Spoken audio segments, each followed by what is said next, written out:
ನಮಸ್ಕಾರ. ವಿಜಯನಗರ ವಾರ್ತೆಗಳಿಗೆ ಸ್ವಾಗತ. ಮೊದಲಿಗೆ ಮುಖ್ಯಾಂಶಗಳು.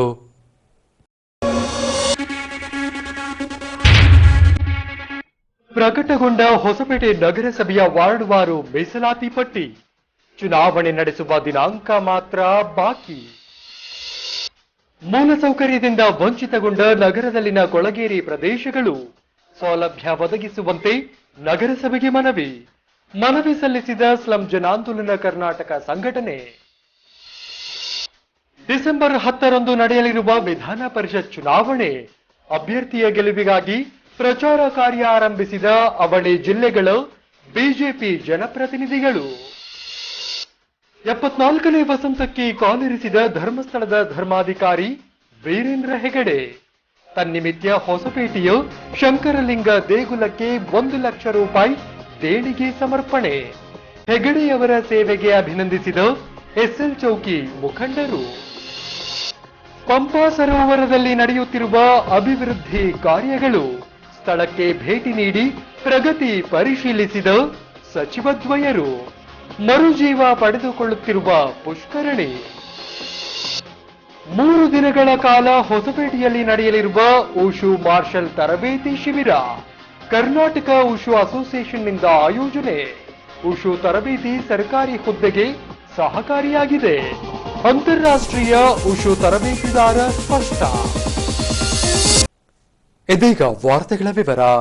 ಬಹುದಿನಗಳ ನಿರೀಕ್ಷೆಯ ನಂತರ ಹೊಸಪೇಟೆ ನಗರದಲ್ಲಿ 35 ವಾರ್ಡ್ಗಳಿಗೆ ಚುನಾವಣೆ ಸನ್ನಿಹಿತವಾಗಿದ್ದು ನಗರಸಭಾ ಸದಸ್ಯರ ಆಯ್ಕೆಗಾಗಿ ಮೀಸಲಾತಿ ಪಟ್ಟಿ ಬಿಡುಗಡೆಗೊಂಡಿದೆ. ಆದರೆ ಚುನಾವಣಾ ದಿನಾಂಕ ಘೋಷಣೆ ಮಾತ್ರ ಇನ್ನೂ ಕೂಡ ಬಾಕಿ ಇದೆ. ಹೊಸಪೇಟೆ ನಗರಸಭಾ ವ್ಯಾಪ್ತಿಯಲ್ಲಿ 35 ವಾರ್ಡ್ಗಳು ಬರುತ್ತಿದ್ದು ಮೀಸಲಾತಿ ಪಟ್ಟಿಯನ್ನ ಬಿಡುಗಡೆಗೊಳಿಸಲಾಗಿದೆ. ವಾರ್ಡ್ವಾರು ಮೀಸಲಾತಿ ಕುರಿತು ಹೇಳುವುದಾದರೆ 1ನೇ ವಾರ್ಡ್ಗೆ ಹಿಂದುಳಿದ ವರ್ಗದ ಮಹಿಳೆಗೆ ಮೀಸಲಿರಿಸಲಾಗಿದೆ. 2ನೇ ವಾರ್ಡ್ ಸಾಮಾನ್ಯ ಅಭ್ಯರ್ಥಿಗೆ ಮೀಸಲಾಗಿದೆ. 3ನೇ ವಾರ್ಡ್ ಪರಿಶಿಷ್ಟ ಪಂಗಡ, 4ನೇ ವಾರ್ಡ್ ಪರಿಶಿಷ್ಟ ಜಾತಿಯ ಮಹಿಳೆಗೆ ಮೀಸಲಿರಿಸಲಾಗಿದೆ.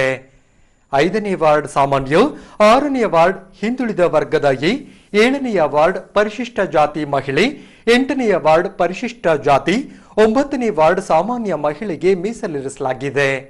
ಇನ್ನು 10ನೇ ವಾರ್ಡ್ ಹಿಂದುಳಿದ ವರ್ಗದ ಬಿ, 11ನೇ ವಾರ್ಡ್ ಹಿಂದುಳಿದ ವರ್ಗದ ಎ ಮಹಿಳೆ, 12ನೇ ವಾರ್ಡ್ 13ನೇ ವಾರ್ಡ್ ಸಾಮಾನ್ಯ, 14ನೇ ವಾರ್ಡ್ ಪರಿಶಿಷ್ಟ ಜಾತಿ, 15ನೇ ವಾರ್ಡ್ ಹಿಂದುಳಿದ ವರ್ಗದ ಎ, 16ನೇ ವಾರ್ಡ್ ಸಾಮಾನ್ಯ ಮಹಿಳೆಗೆ ಮೀಸಲಿರಿಸಲಾಗಿದೆ.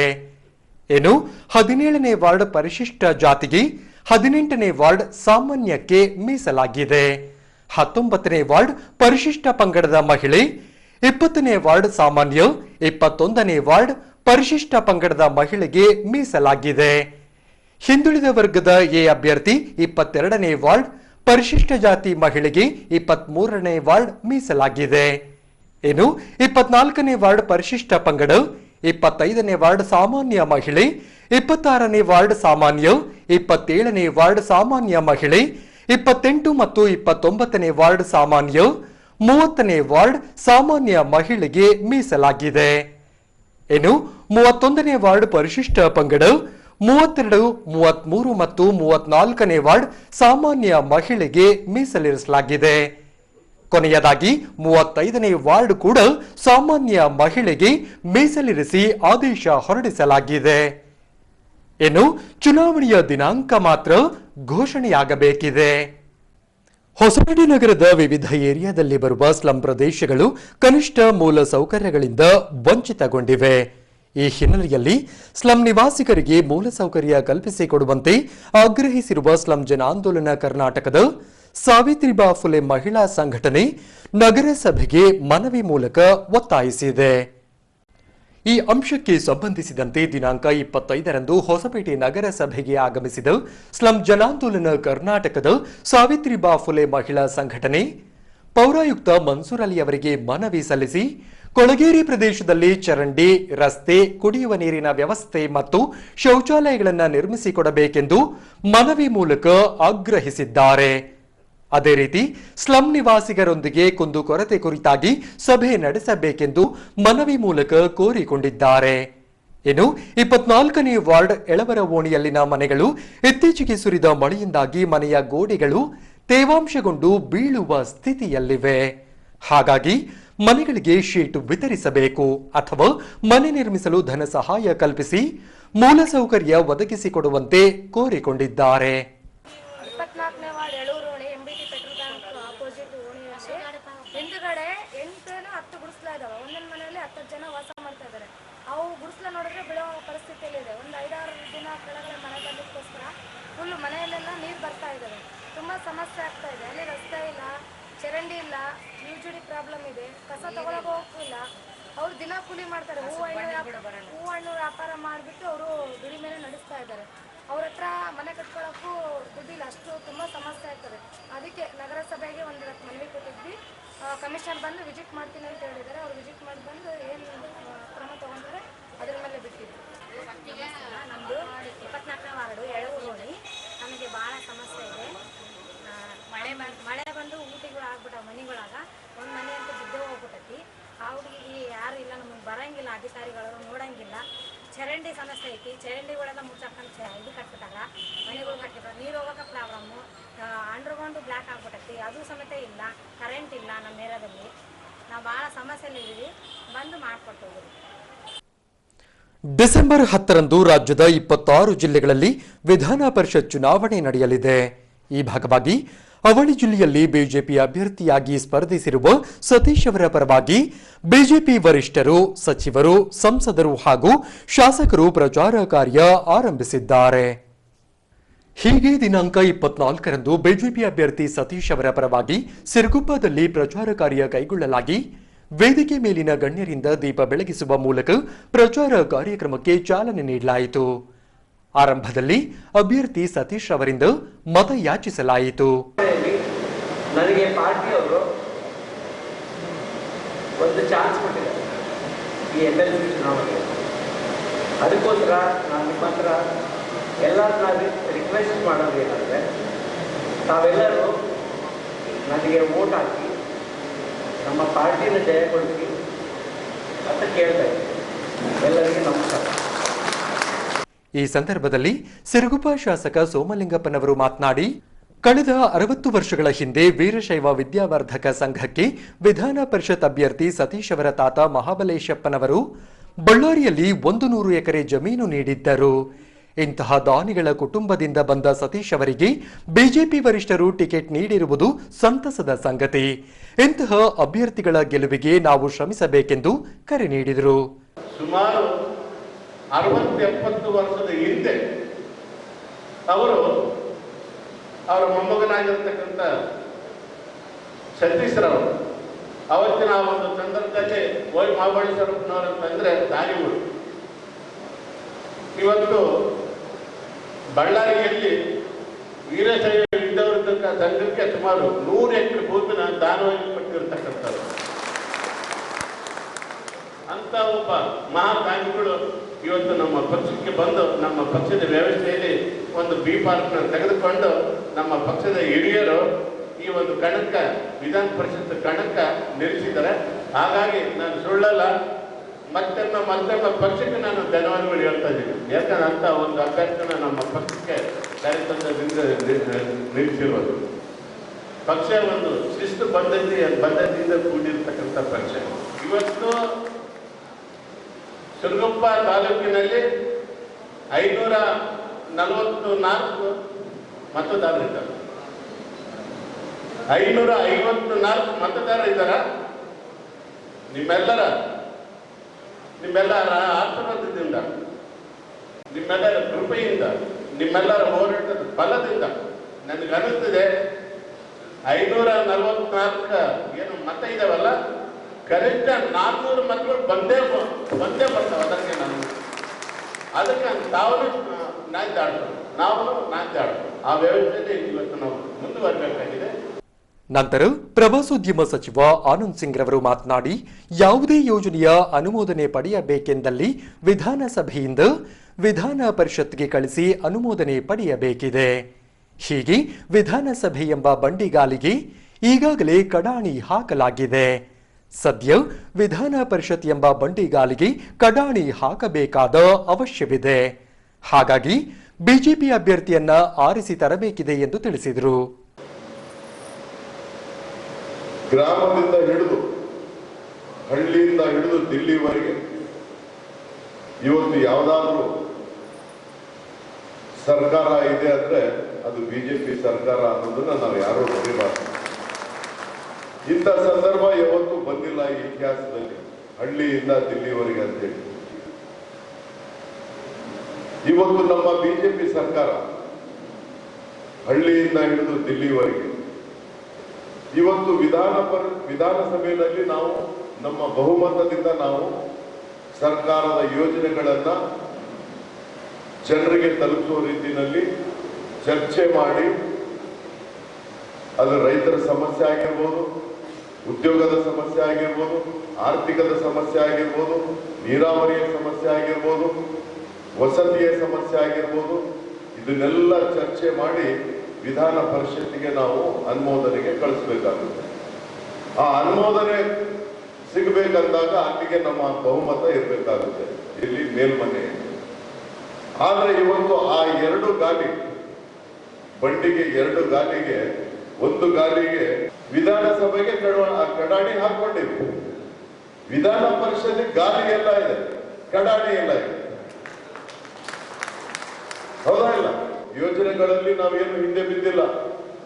ಬೇರೆ ಬೇರೆ ಪಕ್ಷದ ಸಹಾಯ ತಗೊಂಡು ಏನೇನು ಯೋಜನೆ ಜನರಿಗಾಗಿ ನಾವು ಮಾಡಬೇಕು ಅದೆಲ್ಲ ನಾವು ಮಾಡ್ತಾ ಇದ್ದೀವಿ. ಆದ್ರೆ ನಮ್ಮ ಪಕ್ಷದ ಕಡಾಣಿ ನಾವು ಹಾಕೋಬೇಕಾಗಿರ್ತಕ್ಕಂಥ ಜವಾಬ್ದಾರಿ ಇವತ್ತು ನಮ್ಮೆಲ್ಲರ ಮೇಲೆ ಇದೆ ಅನ್ನೋ ಮಾತನ್ನು ಹೇಳಕ್ಕೆ ಇಷ್ಟಪಡ್ತೀನಿ. ನಂತರ ಸಾರಿಗೆ ಸಚಿವ ಶ್ರೀರಾಮುಲು ಮಾತನಾಡಿ 26 ಸ್ಥಾನಗಳಲ್ಲಿ 14ರಿಂದ 15 ಬಿಜೆಪಿ ಅಭ್ಯರ್ಥಿಗಳನ್ನ ಆರಿಸಿ ತರಬೇಕಾದ ಅವಶ್ಯವಿದೆ ಎಂದು ತಿಳಿಸಿದರು.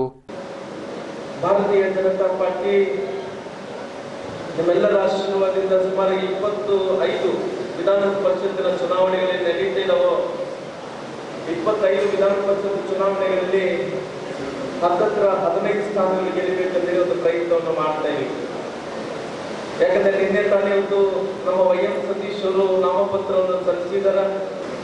ಇಡೀ ಕರ್ನಾಟಕ ರಾಜ್ಯದಲ್ಲಿ ಇವತ್ತೇನು ಜನಸರಾದ ಯಾತ್ರೆಯಲ್ಲಿ ಹೋದಂತ ಟೈಮಲ್ಲಿ ಬಹಳ ಸ್ಪಷ್ಟವಾಗಿ ಭಾರತೀಯ ಜನತಾ ಪಾರ್ಟಿ ಬಗ್ಗೆ ಬಹಳಷ್ಟು ಒಲವು ನೋಡುತ್ತಾ ಇದ್ದಾರ. ನನಗೆ ಸಂಪೂರ್ಣವಾದಂತಹ ವಿಶ್ವಾಸ ಇದೆ, ಭಾರತೀಯ ಜನತಾ ಪಾರ್ಟಿ 25 ಸ್ಥಾನಗಳಲ್ಲಿ 14 ಸ್ಥಾನದಲ್ಲಿ ಭಾರತೀಯ ಜನತಾ ಪಾರ್ಟಿ ಗೆಲ್ಲಿತಕ್ಕಂಥ ವಿಶ್ವಾಸದಲ್ಲಿ ಕೂಡ ನನಗೆ ಕಂಡು ಬರ್ತಾ ಇದೆ. ಅದಕ್ಕೋಸ್ಕರವಾಗಿ ಒಂದು ಗ್ರಾಮ ಪಂಚಾಯತಿ ಸದಸ್ಯರು, ಪಟ್ಟಣ ಪಂಚಾಯತಿ ಸದಸ್ಯರನ್ನ ನಾನು ವಿನಂತಿ ಮಾಡಿಕೊಳ್ಳೋ ವಿಷಯ, ಭಗವಂತ ತಮ್ಮೆಲ್ಲರನ್ನ ಗ್ರಾಮ ಪಂಚಾಯತಿ, ಪಟ್ಟಣ ಪಂಚಾಯತಿಯ ಸದಸ್ಯನಾಗಿ ಆಯ್ಕೆ ಮಾಡಿಕೊಂಡ ನಂತರ, ನಗರಸಭೆ, ಪುರಸಭೆ ಸದಸ್ಯನಾಗಿ ಆಯ್ಕೆ ಮಾಡಿಕೊಂಡ ನಂತರ ಇವತ್ತು ಜನರು ತಮ್ಮನ್ನ ಆಯ್ಕೆ ಮಾಡಿಕೊಳ್ತಾರ. ತಾವು ಇವತ್ತು ವಿಧಾನ ಪರಿಷತ್ ಸದಸ್ಯನ ಆಯ್ಕೆ ಮಾಡಿಕೊಂಡಂತ ಸೌಭಾಗ್ಯ ಭಗವಂತ ನಿಮಗೆ ಕಲ್ಪಿಸಿಕೊಟ್ಟಿದ್ದಾರೆ. ಯಾಕಂದ್ರೆ ಇವತ್ತು ಭಗವಂತ ಕೊಟ್ಟಂತ ಅವಕಾಶ, ಯಾಕಂದ್ರೆ ಭಗವಂತ ಒಂದು ಸಲ ಅವಕಾಶವನ್ನು ಮಾಡಿಕೊಡ್ತಾರ. ಅವಕಾಶವನ್ನು ಮಾಡಿಕೊಟ್ಟಂತ ಸಂದರ್ಭದಲ್ಲಿ ನಾವೆಲ್ಲರನ್ನ ಸದುಪಯೋಗ ಮಾಡಿಕೊಂಡಂತ ಕೆಲಸ ಮಾಡಬೇಕಾಗಿದೆ. ಅದಕ್ಕೋಸ್ಕರವಾಗಿ ವಿಧಾನ ಪರಿಷತ್ನಲ್ಲಿ YM ಸತೀಶ್ ಅವ್ರನ್ನ ತಮ್ಮೆಲ್ಲರ ಆಶೀರ್ವಾದದಿಂದ, ಸನ್ಮಾನ್ಯ ಸೋಮಲಿಂಗಪ್ಪ ಅವರು ಹೇಳಿದಂತೆ, ಅದೇ ರೀತಿ ಆನಂದ್ ಸಿಂಗ್ ಅವರು ಹೇಳಿದಂತೆ YM ಸತೀಶ್ ಅವರನ್ನ ತಾವೆಲ್ಲರನ್ನ ಆಯ್ಕೆಯನ್ನು ಮಾಡಿ ವಿಧಾನ ಪರಿಷತ್ಗೆ ಕಳಿಸಿಕೊಡ್ಬೇಕು ಅಂತ ತಮ್ಮೆಲ್ಲರನ್ನ ನಾನು ಕೈ ಮುಗಿದು ವಿನಂತಿಯನ್ನು ಮಾಡಿಕೊಡ್ತೇನೆ.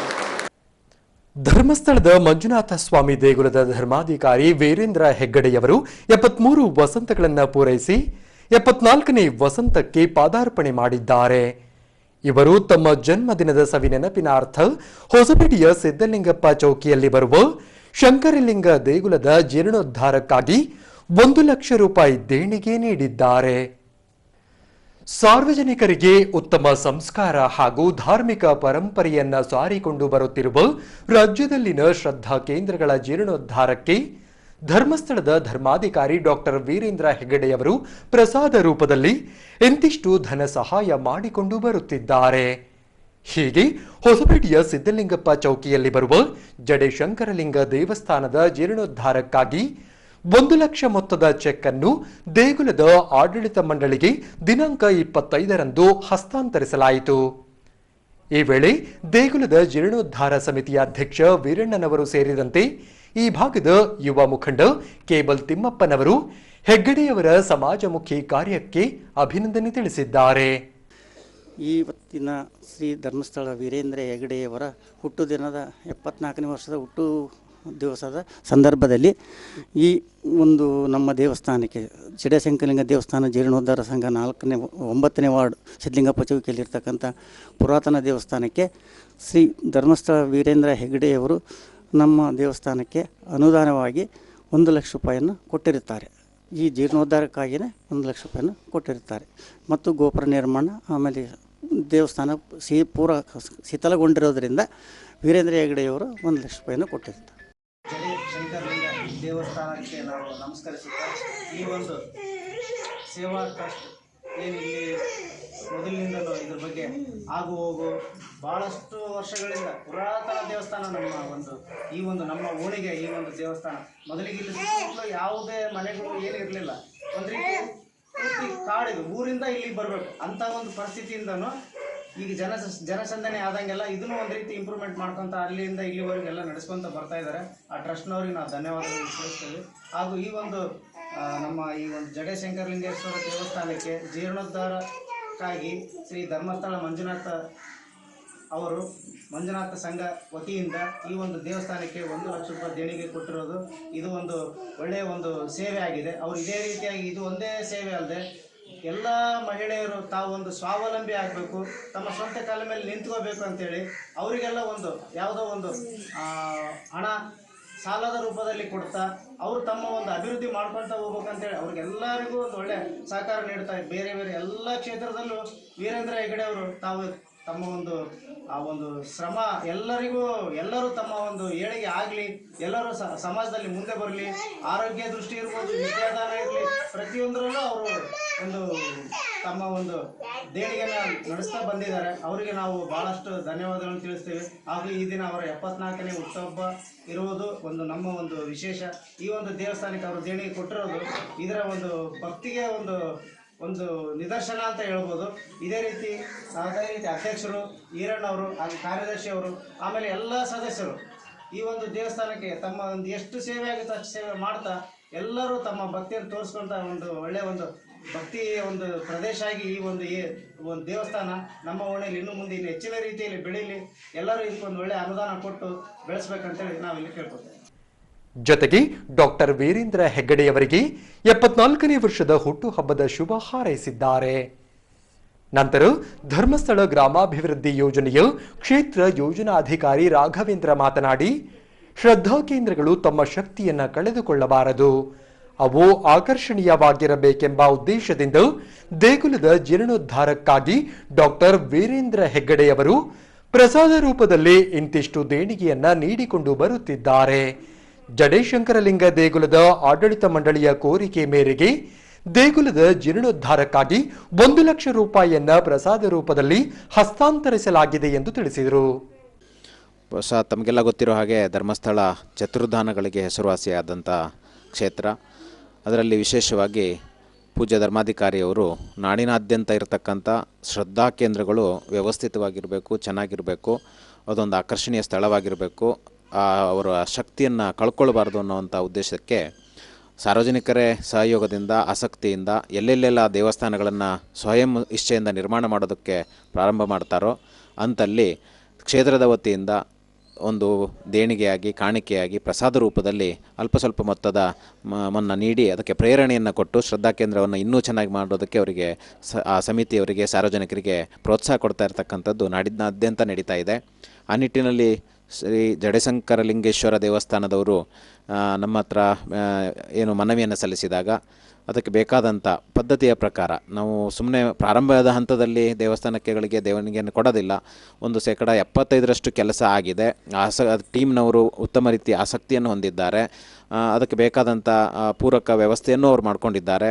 ನಾವು ಕೊಡುವಂಥ ದೇಣಿಗೆ ಅಲ್ಲಿ ಭಾಳ ಸದುಪಯೋಗ ಆಗುತ್ತೆ ಅನ್ನುವಂಥದ್ದನ್ನು ಮನಗಂಡು ಆನಂತರದಲ್ಲಿ ಅದಕ್ಕೆ ಬೇಕಾದ ವ್ಯವಸ್ಥೆಯನ್ನು ನಾವು ಮಾಡ್ಕೊಂಡು ಬರ್ತಕ್ಕಂಥ ಸಂಪ್ರದಾಯವನ್ನೇ ನಡೆಸ್ಕೊಂಡು ಬಂದಿದ್ದೇವೆ. ಆ ನಿಟ್ಟಿನಲ್ಲಿ ನಮ್ಮ ಸಮಿತಿಯವರಿಗೆ ಕೊಟ್ಟ ಸಲಹೆ ಸೂಚನೆಯ ಮೇರೆಗೆ ಉತ್ತಮ ರೀತಿಯಲ್ಲಿ 75% ಅವರು ಏನು ಕಾರ್ಯವನ್ನು ಮಾಡಬೇಕು ಅಂತ ನಿಗದಿ ಮಾಡಿದ್ರು 75% ಕೆಲಸವನ್ನು ಮಾಡಿದ್ದರ ಪರಿಣಾಮವಾಗಿ ಮೊನ್ನೆ ಪೂಜ್ಯರನ್ನು ಭೇಟಿ ಮಾಡಿ ಮನವಿಯನ್ನು ಕೊಟ್ಟಿದ್ದರು. ಪೂಜ್ಯ ಧರ್ಮಾಧಿಕಾರಿಯವರು ಪ್ರಸಾದ ರೂಪದಲ್ಲಿ 1 ಲಕ್ಷ ರೂಪಾಯಿಯನ್ನು ಈ ದೇವಸ್ಥಾನದ ಜೀರ್ಣೋದ್ಧಾರಕ್ಕೆ ಅಂತ ಕಳಿಸಿಕೊಟ್ಟಿದ್ದಾರೆ. ಅದನ್ನು ನಾನಿವತ್ತು ಭಾಳ ತುಂಬು ಹೃದಯದಿಂದ ಅವರಿಗೆ ಹಸ್ತಾಂತರವನ್ನು ಮಾಡ್ತಿದ್ದೇನೆ. ಆ ನಿಟ್ಟಿನಲ್ಲಿ ಎಲ್ಲರಲ್ಲೂ ವಿನಂತಿಯನ್ನು ಮಾಡ್ತಿದ್ದೇವೆ. ಈ ಥರದ ಜೀರ್ಣೋದ್ಧಾರ ಅಥವಾ ಹೊಸ ಕಟ್ಟಡಗಳು ದೇವಸ್ಥಾನ ನಿರ್ಮಾಣ ಇದ್ದರೆ ಸಹಜವಾಗಿ ಕ್ಷೇತ್ರದಿಂದ ಅಲ್ಪ ಸ್ವಲ್ಪ ಏನು ಪ್ರಸಾದ ರೂಪದ ದೇಣಿಗೆಯನ್ನು ಕೊಡೋ ಅವಕಾಶಗಳಿರ್ತದೆ. ಅದಕ್ಕೆ ಯಾರಾದರೂ ಬಂದು ನಮ್ಮನ್ನು ಸಂಪರ್ಕ ಮಾಡಿ ಪೂರಕ ಸಲಹೆ ಸೂಚನೆಗಳಿಗೆ ಅನುಕೂಲಕರವಾಗಿ ಅವರು ಅದನ್ನು ಉಪಯೋಗ ಮಾಡ್ಕೋತಾರೆ ಅನ್ನೋದಾದರೆ ನಮ್ಮಿಂದ ಆದ ಸಹಕಾರವನ್ನು ನಾವು ಕೊಡೋದಕ್ಕೆ ತಯಾರಿದ್ದೇವೆ. ಈ ಒಂದು ಶ್ರದ್ಧಾ ಕೇಂದ್ರ ಉತ್ತಮವಾಗಿ ನಡಿಬೇಕು. ಅದರಲ್ಲಿ ಒಳ್ಳೆಯ ಒಂದು ಶಾಂತಿಯ ಮನೋಭಾವ ಅಕ್ಕಪಕ್ಕದ ಜನರಿಗೆ ಬರಬೇಕು. ಉತ್ತಮ ರೀತಿಯಾದ ಪೂಜೆ ಪುನಸ್ಕಾರಗಳು ನಡಿಬೇಕು. ಶ್ರದ್ಧಾ ಕೇಂದ್ರ ಸಮಾಜಕ್ಕೆ ಒಂದು ಮಾರ್ಗದರ್ಶಕ ಕೇಂದ್ರವಾಗಿರಬೇಕು ಅನ್ನುವಂಥ ಕಲ್ಪನೆಯಲ್ಲಿ ನಾವು ಈ ಕೆಲಸವನ್ನು ಮಾಡ್ತಿದ್ದೇವೆ. ಅದರ ಜೊತೆಗೆ ಸ್ವಚ್ಛ ಶ್ರದ್ಧಾ ಕೇಂದ್ರ ಅಂತೇಳಿ ವರ್ಷಕ್ಕೆ 2 ಸಾರಿ ಸ್ವಚ್ಛತಾ ಕಾರ್ಯವನ್ನು ಕೂಡ ಎಲ್ಲ ಹೆಚ್ಚಿನ ಶ್ರದ್ಧಾ ಕೇಂದ್ರಗಳಲ್ಲಿ ಸಾರ್ವಜನಿಕರ ಜೊತೆ ಸೇರಿಕೊಂಡು ನಮ್ಮ ಕಾರ್ಯಕರ್ತರೆಲ್ಲ ಸೇರಿಕೊಂಡು ಮಾಡ್ತಾ ಇದ್ದೇವೆ. ಆ ನಿಟ್ಟಿನಲ್ಲಿ ಈ ದೇವಸ್ಥಾನದಲ್ಲೂ ಕೂಡ ಸಾಕಷ್ಟು ಸಾರಿ ಅಂತ ಕಾರ್ಯಕ್ರಮ ಮಾಡಿದ್ದೇವೆ. ಕಸದ ಬುಟ್ಟಿಗಳನ್ನು ವಿತರಣೆ ಮಾಡಿದ್ದೇವೆ. ಅದರೆಲ್ಲರ ಉಪಯೋಗವನ್ನು ಸಾರ್ವಜನಿಕರು ತಗೊಳ್ಬೇಕು ಅನ್ನೋಂಥ ವಿನಂತಿಯನ್ನು ನಾನು ಈ ಸಂದರ್ಭದಲ್ಲಿ ಮಾಡೋದಕ್ಕೆ ಇಷ್ಟಪಡ್ತೇನೆ. ಈ ಒಂದು ಪರಿಶ್ರಮದಿಂದ ಏನು ಜೀರ್ಣೋದ್ಧಾರ ಕೈಗೊಂಡಿರ್ತಕ್ಕಂಥ ಈ ಸಮಿತಿಯವರಿಗೆ, ಸಮಿತಿ ಎಲ್ಲ ಸದಸ್ಯರಿಗೆ, ಸಾರ್ವಜನಿಕರಿಗೆ ನನ್ನ ಅಭಿನಂದನೆಯನ್ನು ಸಲ್ಲಿಸೋದಕ್ಕೆ ಇಷ್ಟಪಡ್ತಿದ್ದೇನೆ. ವಿಶ್ವವಿಖ್ಯಾತ ಹಂಪಿಯ ಸ್ಮಾರಕಗಳಲ್ಲಿ ಪಂಪಾ ಸರೋವರವೂ ಕೂಡ ಒಂದಾಗಿದೆ. ಅಂಜನಾದ್ರಿ ಬೆಟ್ಟಕ್ಕೆ ಬರುವ ಭಕ್ತರು ಪಂಪಾ ಸರೋವರಕ್ಕೆ ಆಗಮಿಸಿ ಇಲ್ಲಿನ ರಾಮ ಮಂದಿರಕ್ಕೆ ತೆರಳಿ ದರ್ಶನ ಪಡೆಯುತ್ತಾರೆ. ಈ ಹಿನ್ನೆಲೆಯಲ್ಲಿ ಪಾಳು ಬಿದ್ದಿದ್ದ ಇಲ್ಲಿನ ಪುಷ್ಕರಣಿಯನ್ನು ಜೀರ್ಣೋದ್ಧಾರ ಮಾಡಲಾಗ್ತಿದೆ. ಹೀಗೆ ದಿನಾಂಕ 24ರಂದು ಪಂಪಾ ಸರೋವರಕ್ಕೆ ಆಗಮಿಸಿದ ಸಾರಿಗೆ ಸಚಿವ ಶ್ರೀರಾಮುಲು, ಪ್ರವಾಸೋದ್ಯಮ ಸಚಿವ ಆನಂದ್ ಸಿಂಗ್ ಕಾಮಗಾರಿ ಸ್ಥಳಕ್ಕೆ ಭೇಟಿ ನೀಡಿ ಪ್ರಗತಿ ಪರಿಶೀಲಿಸಿದರು. ಪಂಪಾ ಸರೋವರದ ರಾಮ ಮಂದಿರದ ಬಳಿಯ ಪುಷ್ಕರಣಿಗೆ ಜೋಡಿಸಿದ್ದ ಕಲ್ಲು ಬಂಡೆಗಳು ಕುಸಿದು ಪುಷ್ಕರಣಿಯೊಳಗೆ ಬಿದ್ದಿದ್ದವು. ಅದೇ ರೀತಿ ಕಲ್ಲು ಬಂಡೆಗಳ ಕುಸಿತದಿಂದಾಗಿ ಮಳೆ ನೀರು ಪುಷ್ಕರಣಿಯೊಳಗೆ ನುಗ್ಗಿದ ಭಾಗವಾಗಿ ಹೂಳು ತುಂಬಿಕೊಂಡಿತ್ತು. ಹಾಗಾಗಿ ಪುಷ್ಕರಣಿಯನ್ನ ಸ್ವಚ್ಛಗೊಳಿಸಿ ಸುತ್ತಲೂ ಪುನಃ ಕಲ್ಲು ಬಂಡೆಗಳಿಂದ ಮೆಟ್ಟಿಲು ನಿರ್ಮಿಸಿ ಜೀರ್ಣೋದ್ಧಾರಗೊಳಿಸುವ ಕಾರ್ಯ ಪ್ರಗತಿಯಲ್ಲಿದೆ. ಇನ್ನು ಪ್ರವಾಸೋದ್ಯಮ ಸಚಿವ ಆನಂದ್ ಸಿಂಗ್ ರವರು ಪ್ರವಾಸಿಗರೊಂದಿಗೆ ಸಮಾಲೋಚನೆ ನಡೆಸಲಾಗಿ ಪಂಪಾ ಸರೋವರದಲ್ಲಿ ಕುಡಿಯುವ ನೀರಿನ ವ್ಯವಸ್ಥೆ ಕಲ್ಪಿಸಿಕೊಡಬೇಕೆಂದು ಪ್ರವಾಸಿಗರು ಸಚಿವರಲ್ಲಿ ಕೋರಿಕೊಂಡರು.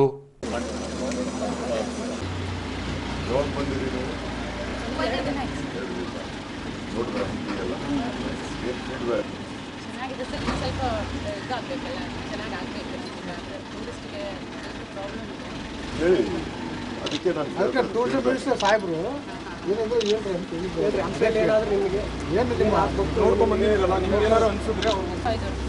ಡಿಮಾಲಿಶ್ ಆಗಿದೆಲ್ಲ ಸರ್. ಅಂದರೆ ಈಗಂತೂ ಆ ಥರ ಮಾಡೋಕ್ಕಾಗೋದಿಲ್ಲ. ಸೊ ಈ ಲೆವೆಲಲ್ಲಿ ಏನು ಮಾಡೋಕ್ಕಾಗತ್ತೆ, ಅದನ್ನು ಸ್ವಲ್ಪ ಪೇಂಟಿಂಗ್ಸ್ ಆಗಲಿ ಅಥವಾ ಲೈಟಿಂಗ್ಸ್ ಆಗಲಿ ಇಲ್ಲ ಸ್ವಲ್ಪ ಚೆನ್ನಾಗಿ ಮಾಡಿದರೆ ಓಡಾಡೋದಕ್ಕೆ ಏನು ಪ್ರಾಬ್ಲಮ್ ಸರ್. ನೀರಿನ ವ್ಯವಸ್ಥೆ ಸ್ವಲ್ಪ ಚೆನ್ನಾಗಿ ಆಗಬೇಕು. ಅಲ್ಲಲ್ಲಿ ಎಲ್ಲ ಕಡೆ ನೀರಿಲ್ಲ, ಸ್ವಲ್ಪ ಪ್ರಾಬ್ಲಮ್ ಇದೆ. ನೀರು ಎಲ್ಲರೂ ಕ್ಯಾರಿ ಮಾಡ್ಕೊಂಡು ಹೋಗೋಕ್ಕಾಗಲ್ಲ. ತುಂಬ ಟೂರಿಸ್ಟ್ ಹೋಗ್ತಿರ್ತಾರೆ. 1 ಲೀಟರ್ ಕ್ಯಾರಿ ಮಾಡ್ಬೋದು, ಜಾಸ್ತಿ ಆಗಲ್ಲ. ಸೊ ನೀರಿನ ಮಟ್ಟ ಸ್ವಲ್ಪ ಜಾಸ್ತಿ ಇರುತ್ತೆ ಚೆನ್ನಾಗಿ. ನಾವು 3 ದಿನ ಮಾಡಿದ್ದೀವಿ. ಕರ್ನಾಟಕ ಉಷು ಅಸೋಸಿಯೇಷನ್ನಿಂದ ಹೊಸಪೇಟೆ ನಗರದಲ್ಲಿ 3 ದಿನಗಳ ಕಾಲ ಸ್ಟೇಟ್ ಕೋಚಸ್ ಟ್ರೈನಿಂಗ್ ಮತ್ತು ಸರ್ಟಿಫಿಕೇಟ್ ಕೋರ್ಸ್ ಆರಂಭಿಸಲಾಗಿದೆ. ಉಷು ಮಾರ್ಷಲ್ ಆರ್ಟ್ಸ್ ತರಬೇತಿ ಪಡೆದವರಿಗೆ ಕೇಂದ್ರ ಮತ್ತು ರಾಜ್ಯ ಸರ್ಕಾರದ ಹುದ್ದೆಗಳಲ್ಲಿ ಮೀಸಲಾತಿ ಲಭಿಸಲಿದೆ ಎಂದು ಅಂತಾರಾಷ್ಟ್ರೀಯ ಉಷು ತರಬೇತುದಾರ ಅಶೋಕ್ ಡಿ ಮುಖಾಶಿ ತಿಳಿಸಿದ್ದಾರೆ. ವಿಜಯನಗರ ಜಿಲ್ಲೆ ರಚನೆಗೊಂಡ ನಂತರ ಇದೇ ಮೊದಲ ಬಾರಿಗೆ ಉಷು ಅಸೋಸಿಯೇಷನ್ನಿಂದ 3 ದಿನಗಳ ಕಾಲ ಉಷು ಮಾರ್ಷಲ್ ಆರ್ಟ್ನ ತರಬೇತಿ ಹಮ್ಮಿಕೊಳ್ಳಲಾಗಿದೆ.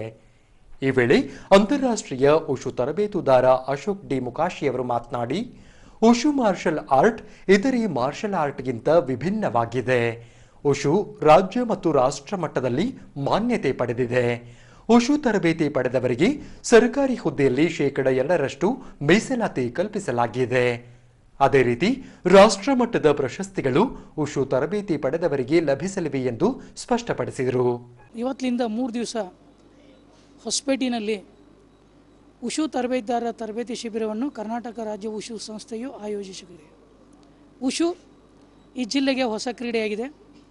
ಉಷು ಮಾರ್ಷಲ್ ಆರ್ಟ್ ಕ್ರೀಡೆಯಿಂದ ತರಬೇತಿ ಕ್ರೀಡಾಪಟುಗಳಿಗೆ ಬಹಳ ಉಪಯುಕ್ತವಾಗಿದೆ ಬೇರೆ ಮಾರ್ಷಲ್ ಆರ್ಟ್ಗಿಂತ. ಈ ಕ್ರೀಡೆಯನ್ನು ಕಲಿಯುವುದರಿಂದ ಮಕ್ಕಳಿಗೆ ದೈಹಿಕವಾಗಿ ಸದೃಢರಾಗಿರ್ತಾರೆ. ಅದ್ರ ಜೊತೆ ಎಜುಕೇಷನ್ಗೆ ಹೆಲ್ಪ್ ಆಗೋ ಸಲುವಾಗಿ ರಾಷ್ಟ್ರೀಯ ಉಷು ಚಾಂಪಿಯನ್ಶಿಪ್ನಲ್ಲಿ ಭಾಗಿಯಾಗಿ ಪಡೆದಂಥ ಪ್ರಮಾಣ ಪತ್ರ ಅವ್ರ ಹೈಯರ್ ಎಜುಕೇಷನ್ಗೆ, ಇಂಜಿನಿಯರಿಂಗು, ಮೆಡಿಕಲ್ಗೆ ಹೋಗಲಿಕ್ಕೆ ಅನುಕೂಲ ಕೂಡ ಆಗ್ತದೆ. ಆದರೆ ಅದರಂತೆ ರಾಜ್ಯ ಹಾಗೂ ರಾಷ್ಟ್ರೀಯ ಉಷು ಚಾಂಪಿಯನ್ಶಿಪ್ನಲ್ಲಿ ಪದಕ ಪಡೆದ ಕ್ರೀಡಾಪಟುಗಳಿಗೆ ರಾಜ್ಯ ಹಾಗೂ ಭಾರತ ಸರ್ಕಾರದಿಂದ ಧನ ಸಹಾಯವೂ ಕೂಡ ನಡೀತಾ ಇದೆ. ಹಾಗೂ ರಾಜ್ಯ ಹಾಗೂ ಭಾರತೀಯ ಸರ್ಕಾರದ ಹುದ್ದೆಗಳಲ್ಲಿ ಕೂಡ ನೇಮಕಾತಿ ಕೂಡ ನಡೀತಾ ಇದೆ. ಆಮೇಲೆ ಇಲ್ಲಿ ಭಾಳ ವರ್ಷದಿಂದ ಕರಾಟೆನೂ ಕೂಡ ನಡೀತಾ ಇದೆ. ಕರಾಟೆಗೆ ಇದಕ್ಕೆ ಉಷುಗೆ ಬಹಳ ಡಿಫ್ರೆಂಟ್ ಆಗಿದೆ. ಉಷುದಿಂದ ಮಕ್ಕಳಿಗೆ ಸಾಕಷ್ಟು ಬೆನಿಫಿಟ್ ಸಿಗ್ತಾ ಇದೆ, ಅವಕಾಶಗಳು ಸಿಗ್ತವೆ, ಜಾಬಲ್ಲೂ ಹೈಯರ್ ಎಜುಕೇಷನ್ಗೂ ಸಿಗ್ತಾ ಇದೆ. ಇನ್ನೂವರೆಗೂ ನಮ್ಮ ದೇಶದಲ್ಲಿ ಇಷ್ಟೊಂದು ವರ್ಷದಿಂದ ಕರಾಟೆ ಮಾರ್ಷಲ್ ಆರ್ಟು ಬೇರೆ ಬೇರೆ ಮಾರ್ಷಲ್ ಆರ್ಟ್ ಇದೆ, ಬೇರೆ ಯಾವುದೂ ಮಾರ್ಷಲ್ ಆರ್ಟ್ಗೂ ಇನ್ನೂವರೆಗೂ ಭಾರತೀಯ ಕ್ರೀಡಾ ಸಂಸ್ಥೆಯಿಂದ ಯಾವುದೇ ಕೂಡ ಮಾನ್ಯತೆಗಳು ಸಿಕ್ಕಿಲ್ಲ. ಆದರೆ ಕರ್ನಾಟಕ ಉಷುಗೆ ಮಾನ್ಯತೆಯನ್ನು ನೀಡಿ ಅರ್ಜುನ್ ಅವಾರ್ಡ್ ಕೂಡ ಸಿಗ್ತಾ ಇದೆ. ಇದು ಹೆಮ್ಮೆಯ ವಿಷಯ.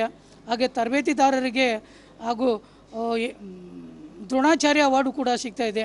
ಇಂಥ ಒಂದು ಮುಖ್ಯವಾದ ಒಂದು ಗೇಮನ್ನು ಇಲ್ಲಿ ನಮ್ಮ ತಿಪ್ಪೇಸ್ವಾಮಿ ಅವರು ಈ ಜಿಲ್ಲೆಯಲ್ಲಿ ನಡೆಸ್ಕೊಂಡು ಹೋಗ್ತಾ ಇದ್ದಾರೆ.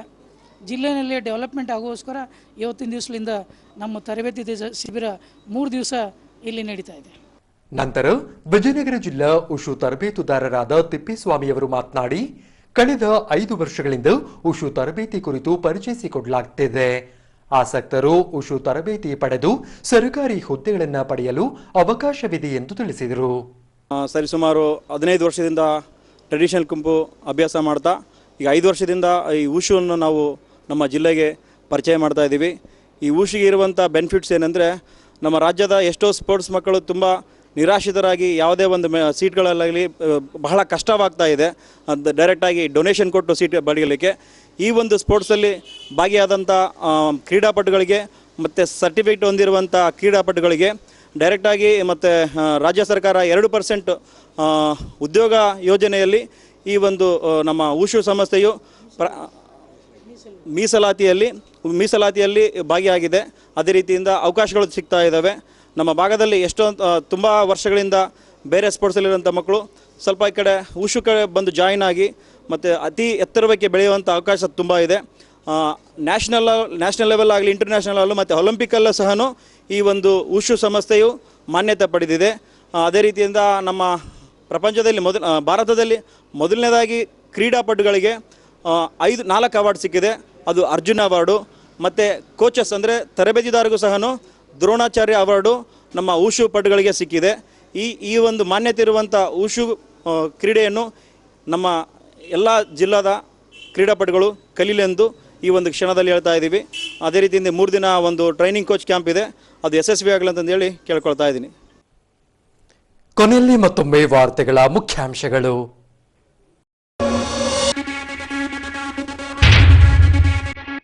ಪ್ರಕಟಗೊಂಡ ಹೊಸಪೇಟೆ ನಗರಸಭೆಯ ವಾರ್ಡ್ವಾರು ಮೀಸಲಾತಿ ಪಟ್ಟಿ. ಚುನಾವಣೆ ನಡೆಸುವ ದಿನಾಂಕ ಮಾತ್ರ ಬಾಕಿ.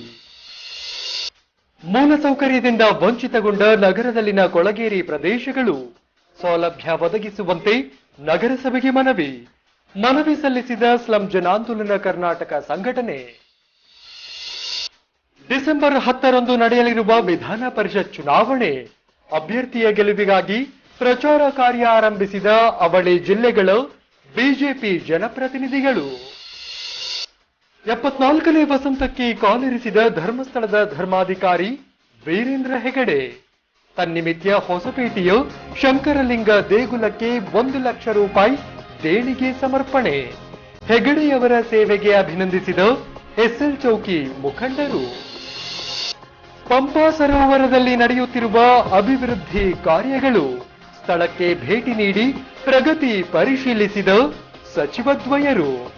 ಮರುಜೀವ ಪಡೆದುಕೊಳ್ಳುತ್ತಿರುವ ಪುಷ್ಕರಣಿ. 3 ದಿನಗಳ ಕಾಲ ಹೊಸಪೇಟೆಯಲ್ಲಿ ನಡೆಯಲಿರುವ ಉಷು ಮಾರ್ಷಲ್ ತರಬೇತಿ ಶಿಬಿರ ಕರ್ನಾಟಕ ಉಷು ಅಸೋಸಿಯೇಷನ್ನಿಂದ ಆಯೋಜನೆ. ಉಷು ತರಬೇತಿ ಸರ್ಕಾರಿ ಹುದ್ದೆಗೆ ಸಹಕಾರಿಯಾಗಿದೆ. ಅಂತಾರಾಷ್ಟ್ರೀಯ ಉಷು ತರಬೇತಿದಾರ ಸ್ಪಷ್ಟ. ಇದರೊಂದಿಗೆ ನಮ್ಮ ಈ ವಾರ್ತಾ ಪ್ರಸಾರ ಮುಕ್ತಾಯವಾಯಿತು. ಸ್ಥಳೀಯ ಪ್ರಮುಖ ಸುದ್ದಿಗಳಿಗಾಗಿ ನೋಡ್ತಾ ಇರಿ ವಿಜಯನಗರ ಸುದ್ದಿವಾಹಿನಿ. ಮುಂದಿನ ವಾರ್ತಾ ಸಂಚಿಕೆಯಲ್ಲಿ ಮತ್ತೆ ಭೇಟಿಯಾಗೋಣ.